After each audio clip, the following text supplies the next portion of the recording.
पर मुझे लगता था कि नहीं, पढ़ाई से ही आगे जा सकते हैं, पढ़ के ही पैसा कमाते हैं, सिलाई उलाई से पैसा नहीं कमा सकते।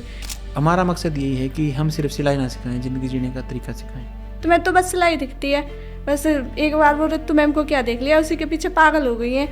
ऐसे ऐसे मैं लड़ जाती थी दीदी से। आपको विश्वास करना पड़ेगा सबसे पहले, सारी दुनिया विश्वास पे चलती है। दूसरी बात, हम अपनी तरफ से 50% कंप्लीट देंगे, 50% बच्चा देगा, जब जाके 100% पे आएगा।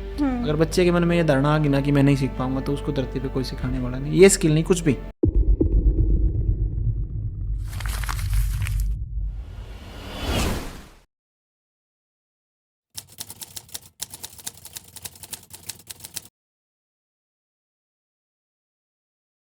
हाय, दिस इज रविंद्र शिवाज और आप देखना स्टार्ट कर चुके हैं टैलेंटेड रित इंसान, जिसमें हम अपने स्टूडेंट्स के इंटरव्यू शूट करते हैं। उसी कड़ी में एक और इंटरव्यू आज हम शूट करेंगे नवंबर बैच की हमारी स्टूडेंट गौरी का, जो कि बिलोंग करती हैं अलीगढ़। जी हाँ, अलीगढ़ यूपी से। यस भैया, यूपी से। जी दीदी, बताएं फिर कहाँ अलीगढ़ से, कहाँ भिवानी, क्यों पूछे आप यहाँ पे? भैया मैं पैसा कमाने के लिए आई थी। तो यहाँ तो पैसे लगे हैं आपके, कमाए। ये तो मैं पैसा कमाना सिखाती है ना। अच्छा, किसने कहा आपको ऐसा? दीदी ने बोला था, मेरी बड़ी वाली दीदी ने, क्योंकि मुझे पैसा कमाना, बस ये था कि लाइफ में पैसा कमाना है, कैसे कमाना है ये मेरे को समझ में नहीं आता था। मैं पापा के साथ ही मेहनत करती रहती थी कि हम दोनों, पापा और हम सब मिलके मेहनत करेंगे तो हम बहुत पैसा कमा लेंगे। लेकिन पैसा कमाने का कोई हमारे पास आइडिया नहीं था कि इस आइडिया से ज़्यादा क्या पैसा करते कमा थे आप सकते हैं। बेसिकली? कुछ नहीं, पापा के साथ ही बस मेहनत करते थे, खेत में तो जो खेत खेत में, में खेती और करते थे? पढ़ाई भी करते थे उसके साथ। और जो मवेशी का काम करते थे पापा, उनके साथ उसमें मेहनत करते थे। आप गाय भैंस रखते थे घर हाँ पे ऐसा? जी भैया। ओके। दरअसल खेती में क्या है कि आप उसको प्रॉपरली जब पढ़ेंगे तो इंडिया में एक भारी समस्या ये है कि किसानों की ना जोत छोटी है। जैसे जोत इन द सेंस, किले छोटे हैं, ज़मीन थोड़ी थोड़ी है। और उसमें क्या होता है कि कई बार ना ओवर एम्प्लॉय हो जाते हैं। जैसे सपोज कीजिए, एक घर में 5 बंदे हैं, 2 एकड़ ज़मीन पे काम कर रहे हैं, उसमें 2 बंदे भी काम करेंगे तो भी इतना ही होना, 5 करेंगे तो भी उतना ही होना है, तो नहीं और सारा परिवार उसमें घुसा रहता है। इसलिए आप देखेंगे किसानों की हालत दिन प्रतिदिन डाउन होती जा रही है। डाउन होती जा रही ये है। तो सरकार का शुक्रगुजार होना चाहिए हमें कि सरकार काफ़ी अच्छी स्कीम्स लेके आई है। जैसे किसान सम्मान निधि है, पैसे देती है किसानों को। फर्टिलाइज़र पे आप देखेंगे सब्सिडी देती है, और किसान सम्मान योजना है, लोन्स देती है। लेकिन कहीं ना कहीं आप देखेंगे जो बिल्कुल छोटा किसान है वो इन योजनाओं का लाभ भी नहीं ले पाता। अगर वो प्रॉपरली किसानों तक, बिल्कुल घर घर तक, आखिरी छोर तक सरकार की योजनाएं पहुंचाई जाएं, तो होपफुली सरकार किसानों की जो समस्या है उनको हल कर पाए। ऐसा होता है भैया, मतलब अगर लाभ ले भी तो इतना किसान उसमें लगा ले नहीं पाता, उतना लगा देता है अब इस क्योंकि चीज़ को फसल। जैसे अब की बार आपने देखा हरियाणा में होपफुली अनुमान से ज़्यादा बारिश हुई, और गाँव में इतना इतना पानी खड़ा था, कम से कम 3-4 फुट। ना कपास हो पाई और ना आप गेहूँ हो पाए। अब एक किसान जिसने ज़मीन ठेके पे ले रखी हो फुली 30-40 हज़ार 50 हज़ार रुपये लगा के, या जिसने पहले बिजाई कर दी होगी, उसका नुकसान हो गया, है ना।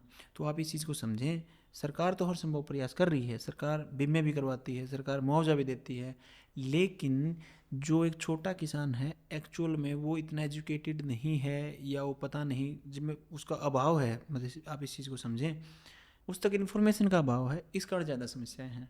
और लेकिन फिर भी आप इस चीज़ को समझो, जो क्योंकि मैं भी ग्रामीण परिवार से आता हूँ, तो मुझे पता है, क्योंकि मैंने भी खेती की हुई है पहले, जब हम बच्चे थे मेरे पापा करते थे, कि खेती के साथ आपको एक बिजनेस और करना पड़ेगा छोटा मोटा, यस, चाहे पशु एक पालें या एक कुछ काम भी से करें, परिवार नहीं चलता। काम नहीं चलेगा। एक मतलब एक काम पे तो कुछ हो ही नहीं सकता। अगर आप सिर्फ खेती एक पे डिपेंड कमाई हो तो जाएंगे भी तो नहीं गड़बड़ हो होगा, जाएगी। या एक काम को हम लेके बैठे रहेंगे, इससे होता रहेगा चलता रहेगा, तो कभी नहीं होगा भैया एक काम से। ओके, आप कितने पढ़े लिखे हैं?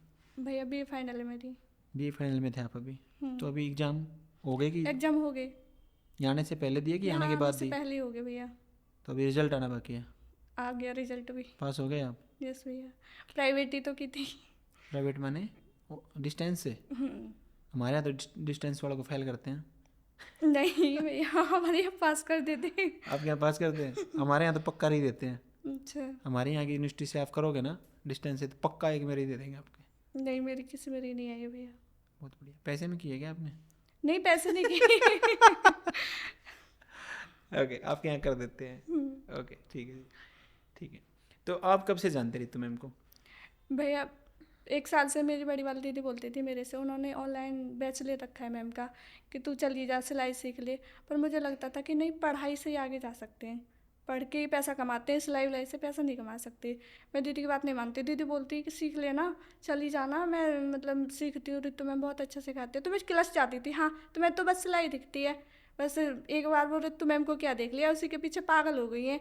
ऐसे ऐसे मैं लड़ जाती थी दीदी से।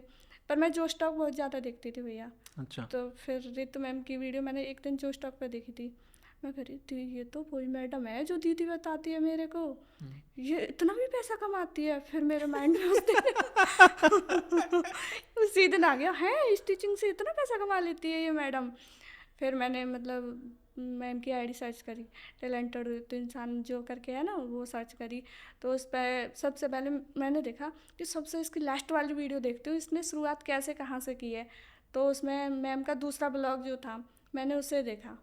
फिर उसमें आप भी, आपकी बेटी भी, और मतलब बहुत कुछ चीज़ें देखी थी। मैं कह रही हाँ तो ये तो सच है मैडम, झूठ नहीं है।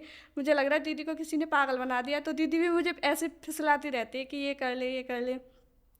फिर उस दिन से मुझे विश्वास हो गया कि हाँ ठीक है। फिर मैंने दीदी की बात मान ली। फिर पापा को भी समझाया कि पापा ऐसे ऐसे है वो मैडम, वहाँ में जाना मतलब मेरा मन है कि वहाँ जाऊँ मैं सीखूँ। तो फिर पापा ने भी हाँ कर दिया था कि हाँ चली जा सीख ली। तो पैसे कैसे मैनेज किया आपने, आपके पापा ने? पापा खर्चा ने तो हो गया होगा आपका हाँ ठीक खर्चा ठाक यहाँ तो पे? कितना खर्चा लग गया आपका? एक हो गया भैया 1 लाख। लगभग 1 लाख रुपए। कैसे मैनेज किया? सब पापा ने दिया था भैया। नहीं दिया तो पापा ने। हाँ। पापा के पास सेविंग्स थी, कैसे किया? धान बेचे थे ना पापा ने, तभी तभी आई थी मैं यहाँ पे। मतलब 6 महीने की जो मेहनत थी धान बेच के हाँ, आपको वो आपके सारे ऊपर लगा पापा ने दिए, मेरे ऊपर लगा और दिया। आप यहाँ इंटरव्यू के टाइम पे जीन्स पहन के बैठ गए। वो मैंने स्टिच की थी भैया, पापा के अच्छा। साथ रख दिए थोड़े बहुत कपड़े, क्योंकि अच्छा। मैं जाऊंगी तो बहुत ज़्यादा हो जाएगा, परेशान हो जाऊंगी ले जाने में वहाँ तो तक। कम से कम ब्लेजर तो खुद सिल लेते हैं। हाँ ब्लेजर भी मैंने स्टिच किया है, मैंने अपने पापा के लिए भी ब्लेजर स्टिच किया ये था। आपने बनाया हुआ है खुद? हाँ जी भैया। कहाँ से लेके आए फैब्रिक इसका? ये तो फैब्रिक मैं वहीं से, थोड़ा बहुत बड़ी वाली दीदी है ना उनको पता था कि वहाँ ऐसे ऐसे कपड़े चाहिए, तो दीदी ने रखा था। इसमें टोटल खर्चा 150 रुपये का लगा है। अच्छा, हाँ जी भैया। बहुत बढ़िया। जो आपकी ड्रेसेस थी बेसिकली वो आपने भेज दी आपके पापा के साथ? हाँ जी भैया। ओके। तो ऐसा इसलिए हुआ आपकी बार, ये गुड़िया को बेसिकली आप जो इंटरव्यू देख रहे हैं, हम ये इंटरव्यू शूट कर रहे हैं 15 फरवरी को, और फेयरवेल पार्टी होगी 11 फरवरी को किसी कारणवश। तो फिर बच्चों ने ज़्यादातर क्या किया, अपनी ड्रेसेस को घर पे भेज दिया, क्योंकि ये थैले भर लेते हैं। जो 1 लाख रुपए खर्चा बताते हैं 12 14 थैले हो जाते हैं। हम नहीं लेते, वो ये ड्रेसेस बनाते हैं। और ये ड्रेसेस बनाते हैं, कोई इंस्टीट्यूट पे दान नहीं करके जाता कि ये ड्रेस हमारे रख लीजिए, सारी ड्रेसेस घर पे जाके पहनते हैं। वो खर्चा बहुत ज़्यादा है। हाँ जी भैया, ड्रेस में ही होता है खर्चा, और तो कुछ खर्चा है ही नहीं। क्योंकि पीछे एक स्टूडेंट ने क्या किया, एडमिशन लिया किसी ब्रांच पे, और कह रही घर वालों से ना 1.25 लाख रुपए, 1,25,000 रुपये का पहले फैब्रिक लेके आई। कह रही है हमारे को लिस्ट लिखवाई गई है कि 1.25 लाख रुपये का फैब्रिक तो जरूरी है। आपको लिखवाई गई थी इस लिस्ट? नहीं कुछ नहीं, ऐसे तो नहीं लिखवाया था कि इतना फैब्रिक जरूरी है, ऐसे नहीं लिखवाया। घर वाला भी यूज़ कर सकते हैं बेसिकली। हाँ। सीधा बोलते हैं जो आपके पास हो उसको यूज़ कीजिए। मैंने भैया कोई हैवी फैब्रिक नहीं उठाया, सारे नॉर्मली मतलब हल्के ही लिए सारे। ओके। जो आपकी बहन ने कोर्स ले रखा, कौन सा कोर्स ले रखा था ऑनलाइन? बुटीक मास्टरी उन्होंने वैसे सारे ही ले रखे हैं। सबसे पहले तो बुटीक मास्टरी। बुटीक मास्टर लिया उन्होंने। अब क्या करते हैं वो सिलाई करते हैं घर पे ही। कितना पैसे कमा लेते हैं? वो 15 से 20 कमा लेते हैं, क्योंकि अभी वो घर पे कर रही है। कभी मतलब अपना प्लेसमेंट बाहर जाके करेंगे तब अच्छा। और उससे पहले क्या करते थे वो, कोर्स से पहले? वो दीदी सिलाई करती थी पहले भी, लेकिन वो इतना बस तुक्के से करती थी, तरीके नहीं पता था। उस टाइम पे कितना कमा रही थी, मतलब कितना चेंज आया उनके कोर्स लेने के बाद? 5-6 हज़ार ऐसे कमाते थे पहले। हाँ पहले। अब 15-20 पे आ गए बेसिकली। 15-20 तो कमा लेते हैं, लेकिन अब बाहर जब जाएंगे शहर में करेंगे तब ज़्यादा अच्छा कर पाएंगे। घर पे तो गांव में तो ऐसे ही होता है भैया कि सब बोलते हैं। आपको कितनी सिलाई आती थी आने से भैया पहले? मुझे तो कुछ नहीं आता था, बिल्कुल भी नहीं आती थी फिर आपको सिलाई। डर नहीं लगा कि कैसे सीख पाऊंगी मैं? नहीं डर नहीं लगा था भैया बिल्कुल भी, क्योंकि दीदी की पता था ना, दीदी ने सीख लिया तो मैं भी सीख जाऊंगी। दीदी मेरे से हमेशा बोलती थी कि तू मतलब लड्डू गोपाल जी है ना, उनके लिए हाथ से ही बनाती रहती थी मैं, नई नई पोशाकें नई नई चीज़ें। तो कहती कि तू बिना कुछ किसी से पूछे ये सब भी कर लेती है, तो मैम तो इतने अच्छे अच्छे तरीके देती है, प्रॉपर मेथड है मैम के, तो तू क्यों नहीं कर पाएगी वहाँ पर जाके, बहुत अच्छा करेगी तू। दीदी ऐसे मोटिवेट करती रहती थी कि जा तू कर फिर पाएगी। जब उन्होंने ऑनलाइन बैच लिया था और वो अच्छा खासा सीख भी उन्होंने गए थे, देख तो रखा था आपने कि क्यों नहीं कैसे। लिया ऑनलाइन बैच? आप क्यों आए यहाँ पे?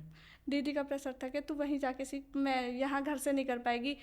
घर पे तो यह कि ये काम कर लूँ, इसे बाद में कर लूँगी, इसे बाद में कर लूँगी, लेकिन वहाँ रितु मैम जो मतलब सामने शादीशुदा करते। बेसिकली आपकी दीदी शादी हो रखी उनकी? हाँ जी भैया शादी हो रखी है। ओके। लेकिन आप तो घर से कर सकते थे आराम से, आपकी तो शादी नहीं हो रखी, आपके पास क्या काम था ऐसा?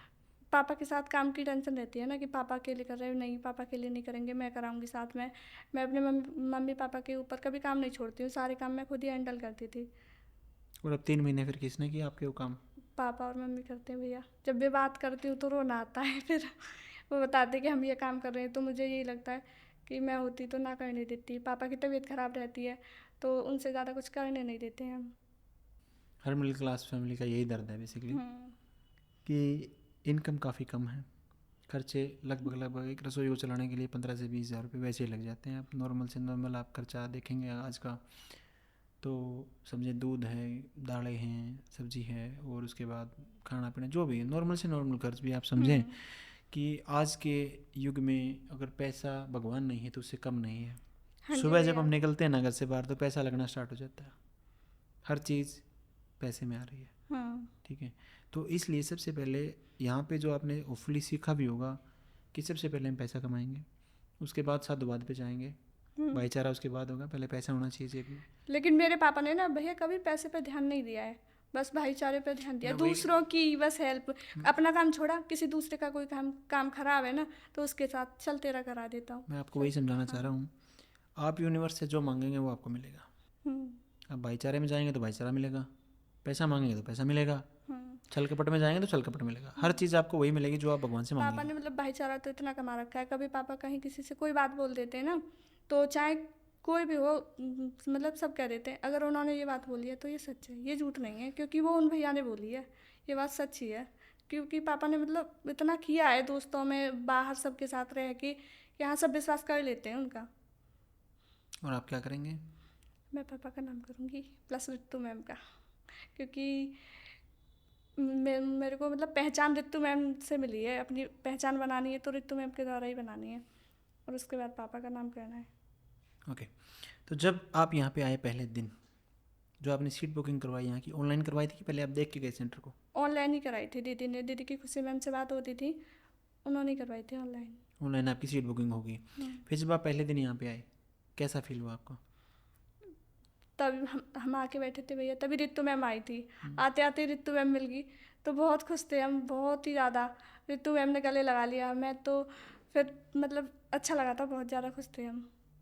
फिर जब आपको पहले दिन सिखाया गया मशीन कैसे चलेगी, बॉडी मेजरमेंट कैसे लिया जाएगा, ये कैसे होगा, वो कैसे होगा, तो आप तो आपके लिए तो बिल्कुल नया था, तो आपको तो पूरा एक्साइटमेंट हुआ, अरे आज ये सीखने को मिला, आज ये सीखने को 3 मिला। दिन लेट आई थी भैया, वो सब क्लास हो गई थी मेरी। अच्छा। तो मैं आके थोड़ी देर रेस्ट किया, फिर प्रैक्टिस रूम में आई, देखा कैसे क्या है, तो मेरे को तनु मैम मिल गई थी। तो मैं तनु मैम से बोलने लगी, मैम बताओ ना ये क्या है। तनु मैम कह रही मुझे कुछ ना आता, ये भी ना पता मशीन ऑन किससे होती है। अच्छा। हाँ, फिर तनु मैम ने, नीलम मैम, रेनू मैम, इन सब से बोला था कि इसे बता दो, तो सब ने बहुत अच्छे से एक्सप्लेन किया था सारा। अच्छा, आप ये सोच रहे थे कि यहाँ पे स्टाफ में जितने भी ब्लैक ड्रेस में हैं उनको सबको आता ही होगा क्योंकि यहाँ पे मुझे नहीं सबके पता अलग था अलग तनु। डिपार्टमेंट है ना, तो उसके हिसाब से। ओके, ठीक है। तो कितने दिनों के बाद लगभग आपको समझ में आने लग गया, क्योंकि भैया शुरुआत में बड़ा अजीब लगा होगा आपको? हाँ, 2 दिन जो पायल मैम थी, पारुल मैम शायद नाम नहीं याद उनको, वो मेरे को 2 ही दिन मिली थी, फिर वो दूसरी ब्रांच पर चली गई थी। उन्होंने मेरे को मेजरमेंट वगैरह सारा एक दिन एक्सप्लेन किया था, फिर उसके बाद मेरी सारी क्लासेस समझ में आती गई आराम से। कभी ऐसा नहीं हुआ कि अरे कहाँ फंस गए, कहाँ सिलाई नहीं का भैया, नाम एक भी लेके? दिन नहीं लगा ऐसे तो, क्योंकि सब बहुत अच्छे से एक्सप्लेन करते थे सारी मैम, और हर रोज़ एक नई चीज़ मिलती थी देखने के लिए, तो बुरा नहीं लगता था, बहुत खुशी होती थी अंदर से, अरे मुझे ये भी आ गया, मुझे ये भी आ गया, ऐसे करके बहुत खुशी होती थी। आपकी बहन को बताते थे आप? हाँ जी, डेली फ़ोटो मंगाती थी, क्या सिला आज दिखा। अच्छा। हम्म। तो फिर उससे आपके ऊपर ये भी रहता होगा कि बंक नहीं करना, मेरे को सिल के दिखाना ही हाँ पड़ेगा। जी भैया। ओके। तो आप क्या मानते हैं कि कोई बच्चा आपके जैसा जिसको सिलाई बिल्कुल नहीं आती, क्या वो 3 महीने में यहाँ पे रह के सीख पाएगा? सीखेगा भैया, बहुत अच्छा सीखेगा, बस बच्चे के ऊपर है कि कैसे करेगा, क्या करेगा। वरना रितु मैम तो किसी को भी पागल, मुझे तो ऐसा लगता है कभी कभी पागल के भी माइंड में बिठा देंगे कि हाँ ये ऐसे ऐसे स्टिच होता है। पागल को सीखना ही ना हो तो बेसिकली यही बात है। पहले दिन मैंने समझा देता हूँ, बेसिकली मुझे, मैं शुरुआत में क्लास लेता हूँ कि आपको विश्वास करना पड़ेगा सबसे पहले, सारी दुनिया विश्वास पे चलती है। दूसरी बात, हम अपनी तरफ से 50% कंप्लीट देंगे, 50% बच्चा देगा जब जाके 100% पे आएगा। अगर बच्चे के मन में ये धारणा आ गई ना कि मैं नहीं सीख पाऊंगा, तो उसको धरती पे कोई सिखाने वाला नहीं। ये स्किल नहीं, कुछ भी सपोज कीजिए आपने बीए की है और आपके माइंड में पहले आ जाए यार अब की बार तो पास नहीं आ जाएगा, तो कोई ताकत नहीं धरती पे जो आपको पास करा दे पेपर में, क्योंकि आपका दिमाग पहले डर चुका है। तो आप इस चीज़ को समझे, जो आपने सीखा है ना उसमें बहुत सारा योगदान रहा है यहाँ के टीचर्स का, उससे बड़ा योगदान रहा आपकी बहन का जिसने आपको मोटिवेट किया। हाँ लगातार मोटिवेट जो करते रहे होंगे। दीदी ने तो मुझे सबसे ज़्यादा मोटिवेट उसी ने किया है कि तू इतनी मेहनत करती है, खुद को भी मतलब कभी ये नहीं कि थोड़ा अब आराम कर लूँ, और क्या ही फ़ायदा तेरी इस मेहनत का, जानवर के जैसे लगी रहती है, वो ऐसे बोलती थी मेरे से। और पता है तू कितने मज़े में रहेगी जब स्टिचिंग सीख जाएगी, ऐसे ऐस करेगी, ऐसे ऐस करेगी। कहती ना दीदी, पढ़ाई है या अपनी मेहनत है, यही होता है, सिलाई से कुछ नहीं होता। बताओ तुम भी तो करती हो, तुम कितना कमा पाती हो? कि पागल, मैं ठीक से नहीं कर पाती हूँ, तू वहाँ जाएगी अच्छे से सीखेगी सारी चीज़ें तो कौन से गाँव में काम करती हैं वो? विजयगढ़ के पास है भूरागढ़ी। भूरागढ़ी, हाँ जी भैया। ओके ठीक। जो 3 महीने आपने यहाँ पे गुजारे हैं उसको अपने जीवन में कैसे देखते हैं आप? भैया इतना मैंने मतलब कहीं मेरा मन नहीं लगा घर के बाद, मैं कहीं भी चली जाती, मेरे हाथ से फ़ोन नहीं छूटता था, कभी मम्मी से बात, कभी दीदी से, पापा से, घर की याद आती थी। और यहाँ आने के बाद बस शाम को एक ही बार पापा से बात होती, उसके बाद कि फ़ोन लेने का मन ही नहीं करता था, बस अपने काम में ही लगी रहो, काम में ही लगी रहो। डेली काम रहता है। हाँ जी। हर नई नई ड्रेस होती है, नहीं तो अगर फिर उससे आप सिलेबस से पीछे रह जाएंगे। तो जब आप यहाँ 3 महीने पीजी में रुके हैं, आपके साथ कहाँ कहाँ के स्टूडेंट थे? सीमा दीदी थी जिनसे, और एक दीदी और थी नोएडा से, हम 3 ही थे। कैसी बॉन्डिंग रही आपकी स्टूडेंट्स के साथ? बहुत अच्छी बॉन्डिंग थी। कैसा माहौल लगा आपको पीजी का यहाँ पे? भैया पीजी का माहौल बहुत अच्छा, बहुत ज़्यादा सेफ्टी है, कभी भी मतलब ऐसा नहीं लगा कि हम कहीं बाहर चले गए, अपने घर जैसा ही फील होता है हमेशा। खाने से पीने से हर चीज़ के बहुत ज़्यादा ध्यान रखते थे। एक दिन भैया मैं रात में बहुत लेट स्टिचिंग करके सोई थी, ऐसे 2:30-3 बजे के करीब, तो मेरी आँख नहीं खुली। तो मेरी आँख खुली थी 10:40 पर, और 10-20 मिनट बाद मेरी क्लास शुरू होने वाली थी। मैं जल्दी से नहा के क्लास में ही चली गई 11 बजे। फिर उसके बाद मैं आई जग के, तो खाना रखा था, दीदी कह रही खाना खा ले। मैं कहा मैं खाना नहीं खाऊंगी, मैं तो पहले चाय पीती हूँ, चाय तो चली गई, अब मैं खाना नहीं खाऊंगी। मैं किचन में जाके बोलने लगी, दीदी मैं खाना नहीं खाऊंगी। बोली क्यों नहीं खाएगी? मैं कहा मैं चाय पीती हूँ, पहले खाना बाद में खाती हूँ। तो जो खाना बनाती है वो दीदी करी, चल तो चाय पी ले, पहले चाय देंगे तेरे को। मतलब ऐसे जैसे अपनी माँ से बोलते हैं ना कि नहीं मैं ये नहीं खाऊंगी वो खाऊंगी, सेम ऐसा ही हुआ है भैया यहाँ पे मेरे पूरे हक से कब्जा जमाया आपने। हाँ कब मतलब सबके ऊपर हक से जो भी कुछ मांगना है, सीखना है, कुछ भी कहना है, हक से बोलो, कोई झिझक वाली बात नहीं है यहाँ पे कि नहीं तुम बाहर रह रहे हो, पता नहीं कैसे होगा क्या होगा। इस चीज़ को समझें कि अगर बच्चों को अपने घर जैसा फील नहीं हुआ ना, तो फिर इस इंस्टीट्यूट का कोई फ़ायदा नहीं है। हमारा पहला काम यही है कि सबको यहाँ पे घर जैसा फील हो, ताकि घर की याद ना आए। क्योंकि जब बच्चा बाहर आता है ना, तो आप इस चीज़ को समझाता, दिमाग तो उसका शुरुआत में घर में ही रहता है, उसका दिल तभी तो लगेगा जब उसको यहाँ पे अच्छा फील होगा, फैमिलियर फील होगा, सेफ फील होगा। सालू दीदी भी सबका बहुत ध्यान रखती है, चाहे उनको कितने भी टाइम मैसेज कॉल कर दो, 12 बजे 1 बजे रात में कि दीदी देखो ये दिक्कत है, तो तुरंत आ जाती है उठ के अपने रूम से हमारे पास, बताओ क्या है। फिर बहुत टाइम तक मतलब बहुत टाइम देती थी वो हमें, कुछ भी चीज़। सालू दीदी इसको कह रही है बेसिकली वो पीजी की वार्डन है जो कि प्रॉपर्ली ध्यान रखती है। सालू मैम बोलते हैं वैसे, लेकिन हमारी बॉन्डिंग ऐसी होगी कि ऐसे मैम मतलब कुछ नहीं है, बहन जैसी लगती है, दोस्तों जैसी वो। तो जो यहाँ पे स्टाफ है जो ट्रेनिंग देता है आपको बेसिकली डाउट सॉल्विंग के लिए, उनके साथ कैसी बॉन्डिंग रही आपकी? उनके साथ में ये दोस्त जैसे लगते हैं, लगती नहीं है, ये हमारी मैडम है। डाउट सॉल्व करवाए कभी आपके? बहुत ज़्यादा भैया, ऐसे समझाते हैं जैसे छोटे बच्चे को नहीं ए फॉर एप्पल ऐसे याद कराते हैं, उस तरीके से एक्सप्लेन करते हैं सारी चीज़ें। क्योंकि हमारे इंस्टीट्यूट का एक रूल है बेसिकली, किसी भी चीज़ में आप देखेंगे बैक टू बेसिक्स। जैसे सपोज कीजिए अभी मैं आपको कहूँ इंग्लिश के अल्फ़ाबेट सुनाइए, सुनाना ज़रा। मैंने कहा आपको इंग्लिश के अल्फ़ाबेट सुनाइए, मुझे कहाँ से शुरुआत करेंगे आप? ए फॉर एप्पल से करते हैं भैया, ABCD ऐसे सुनाएंगे? ऐसा तो नहीं कि जी मुझे ABCD सारी आती है लेकिन मैं शुरुआत करूँगा IJKLMN, नहीं ना? शुरुआत कहाँ से होगी? ए से होती है, ए से स्टार्ट होगी। ऐसे ही जब मैं आपको कहूँ कि आप गिनती सुनाएं तो कहाँ से शुरू करेंगे? 1 2 3 1 2 3 4। ऐसे ज़िंदगी का ये रूल हमेशा याद रखना मेरी प्यारी बहन, कि बैक टू बेसिक्स। जब भी कोई हम काम करेंगे हम बेसिक्स से ही स्टार्ट करेंगे, बिल्कुल जीरो से। हम किसी भी स्टूडेंट को, चाहे कोई 40 साल भी सीख के आया हुआ होता है ना, जो काम करा तो उसको भी ऐसे ही मान के चलते हैं कि इसको कुछ नहीं आता, और वहीं से हम स्टार्ट करेंगे A for Apple, B for ball. जिससे कि उस बच्चे को, क्योंकि हमारे मेथड सिखाने और हमारे तरीके से सिखाना अलग काम है ना। अब ऐसा हो सकता है वो काम कर रहा था, लेकिन ज़्यादातर बच्चों को आप देखेंगे, बच्चों को छोड़ दो आप, जो ऐसे ऐसे बुटीक ओनर्स में आपको दिखा सकता हूँ कि जी ये बुटीक चल रहा फलाने का और इतने पैसे कमा रहा है, उसको आप सिंपल कटिंग करवा के दे दो, 4 कटिंग बोलोगे ना, ये गलत कर देगा वो, क्योंकि मेथड्स नहीं है, तुक्के से कर रहे हैं। तुक्का लग गया, ठीक है, अच्छा लगा, हिट और मिस चांस है, लग गया तो अच्छी बात है, नहीं लगा तो इसलिए आप इस चीज़ को समझो। हम ये मान के चलते हैं कि सामने वाले को नहीं आता और शायद इसीलिए आज तक हम कामयाब हो पाए हैं। अगर हम भी ये मान के चले ना ये तो इसको आता ही होगा, वहाँ पे गड़बड़ होनी स्टार्ट होती है किसी भी जीवन में। एक एक चीज़ को मतलब और भी लड़कियां हैं, कभी कभी तो मैं भी कंफ्यूज हो जाती थी। 4 बार पूछते हैं तो कभी ये नहीं बोला कि अभी तो बताया था भूल गए, नहीं 10 बार बताएंगे तो भी हंस के ऐसे बताते हैं प्यार से, जैसे कभी बताया नहीं, पहली बार ही बताया जा रहा है ये। आप उस चीज़ को, वही तो मैं समझाना चाह रहा हूँ आपको कि हमारे इंस्टीट्यूट की जो कामयाबी का राज है वो यही है कि हम स्टूडेंट्स को अपना हीरो मानते हैं, खुद को कभी हमने हीरो माना ही नहीं ना। हम उसको बोलेंगे कि क्योंकि हर इंसान अपनी ज़िंदगी का हीरो खुद होता है और हम सिर्फ गाइड की भूमिका में आके उसको समझाना चाहते हैं कि ऐसे करें तो आपकी ज़िंदगी बदल जाएगी। और होपफुली जितने भी हमारे ऑफलाइन सेंटर्स हैं आपके यूपी में भी, जैसे अभी रन कर रहे हैं गाज़ियाबाद और आपके मुजफ्फरनगर और मेरठ में, और बहुत जल्दी आपके आगरा, मथुरा, कानपुर, लखनऊ, काफ़ी जगह बड़े बड़े शहरों में ब्रांचेज होंगे। अलीगढ़ में कब करोगे भैया? अलीगढ़ में भी जल्दी करेंगे होपफुली। तो हमारा मकसद यही है कि हम सिर्फ सिलाई ना सिखाएं, ज़िंदगी जीने का तरीका सिखाएं प्रॉपरली। 360 डिग्री में जब आपका विकास किया जाएगा, आपके जीवन को सुधारने की कोशिश की जाएगी, उसके बाद महिला उत्थान संभव है। सिर्फ सिलाई सिखा के महिला उत्थान हमारी नज़र में तो संभव नहीं है। अब मान के चलो आपको सिलाई तो आ गई, अच्छी बात है, आपको बात करने का तरीका ही नहीं आया तो, कस्टमर हैंडलिंग नहीं आई तो, आपने कहीं गलत जगह बुटीक कर लिया तो, हर चीज़ आपको समझा के इसलिए यहाँ से भेजा जाता है कि आप अपने जीवन में आगे बढ़ सकें। फिर जिसको देख के आप यहाँ पे आए थे जो स्टॉक पे, रितु मैम को, उनके साथ कैसी बॉन्डिंग रही है आपकी? रितु मैम के साथ भैया बहुत अच्छी बॉन्डिंग थी हमारी। मतलब जैसे मम्मी की याद कभी आती ना, रितु मैम को देखते ही मम्मी की याद ख़त्म हो जाती थी। ऐसे लगता कि हाँ आ गई मम्मी, आ गई, मिल गई माँ हमारी, ऐसे बहुत ऐसा अच्छी। फील हुआ? हाँ बहुत अच्छी। ओके, तो यहाँ से जाने के बाद अब अपने जीवन में क्या प्लान्स हैं आपके? भैया जाके बुटीक ही चलाना है अभी तो। पहले थोड़े दिन अभी घर पे करूँगी मैं, उसके बाद जो 3 महीने बाद मेरा गवर्नमेंट सर्टिफिकेट आ जाएगा उसके बाद मार्केट में करना है फिर। मार्केट में कहाँ? मेरे पास में शहर है अकराबाद, गांव के पास। वहाँ कौन सा गांव? अकराबाद। अकराबाद, कोई टाउन है? हाँ भैया। ओके, तो वहाँ पे करेंगे आप? जी भैया। बहुत बढ़िया।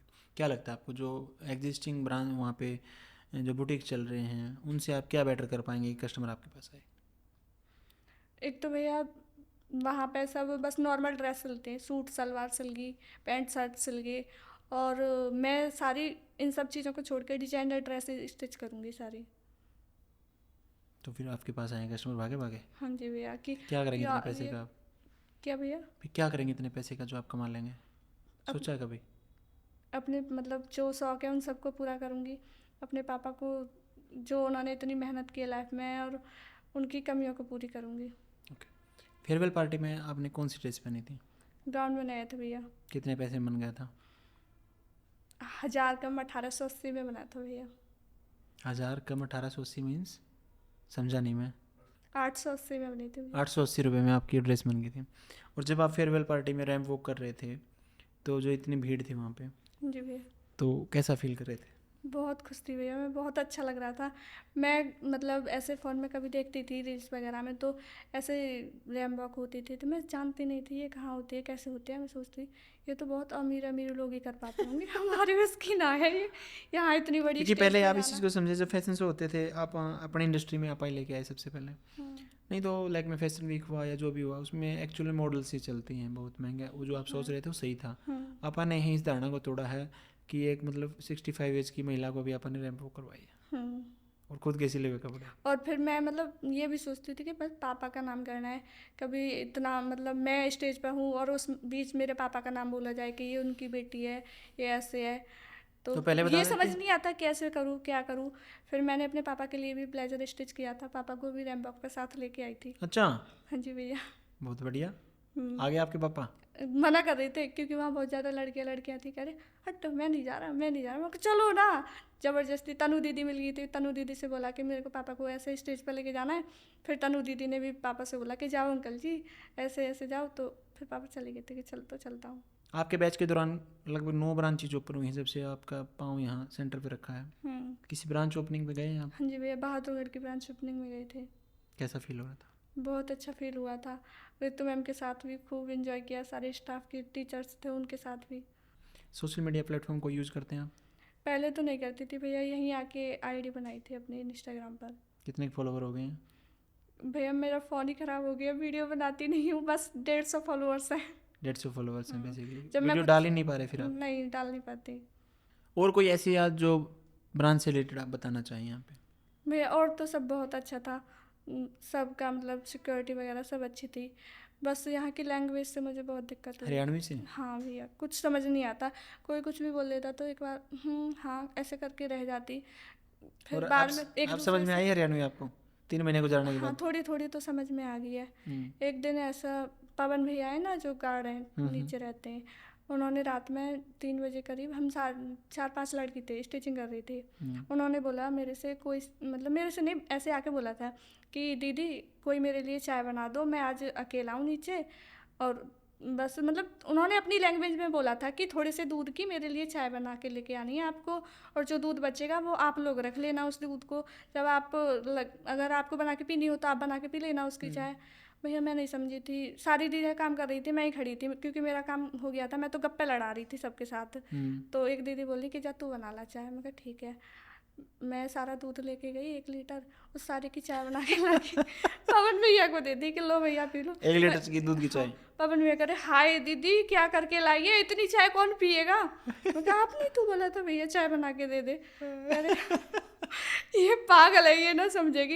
मैं कहा मेरे से हिंदी में बात किया करो, अपनी लैंग्वेज में मत किया करो, मेरे कुछ समझ नहीं आता आपके है। समझ में आ गई जितना दूध रखा उसकी मेरे लिए चाय बना लाओ। हाँ उसने मतलब मुझे ऐसा लगा था कि भैया ने ये थैली दे दी, अब इसकी मेरे को चाय बना के भैया को वापस करनी है, और कुछ मेरे समझ में नहीं आया था।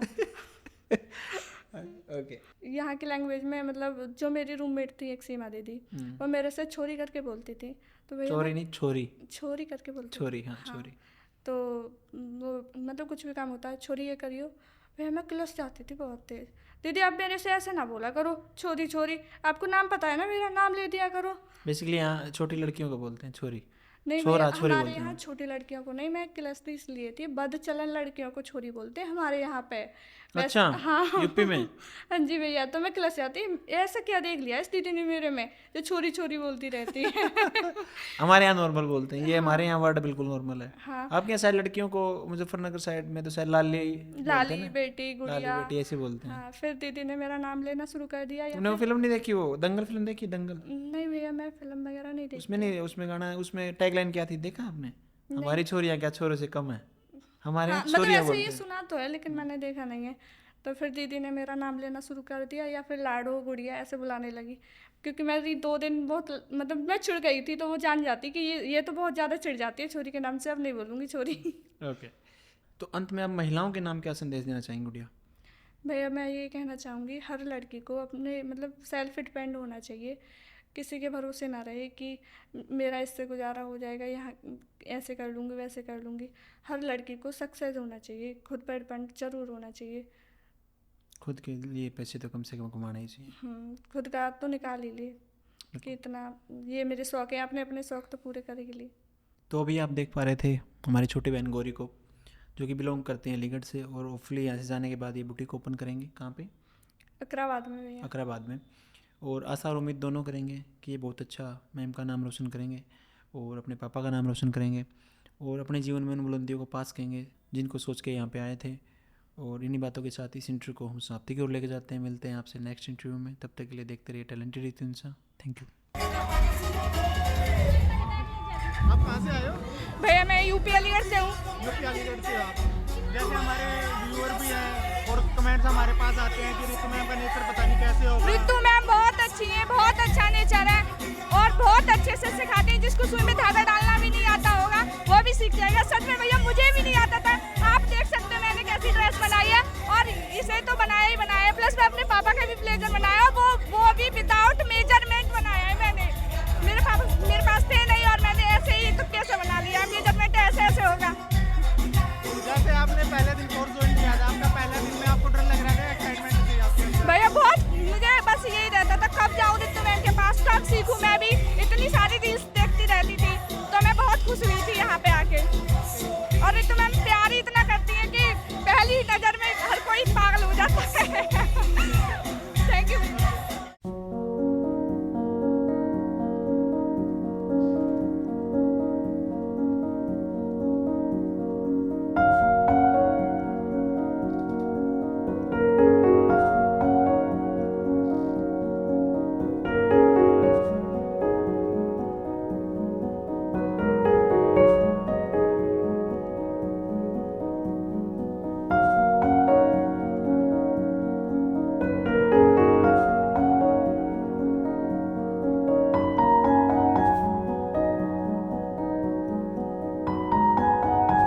महिला उत्थान की मुहिम को आगे बढ़ाने के लिए अब हम आपके शहर में भी अपनी ब्रांच खोल चुके हैं। यदि आप ऑफलाइन सीखना चाहते हैं तो आप हमारी ब्रांच पे जाकर एडमिशन ले सकते हैं।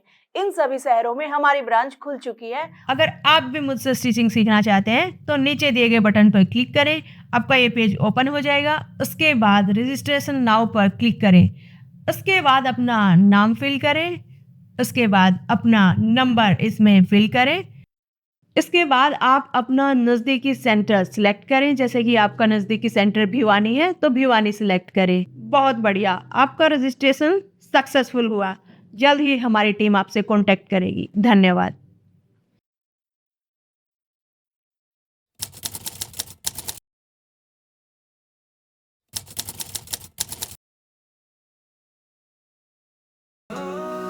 ये तो इंसान नाम है उसका।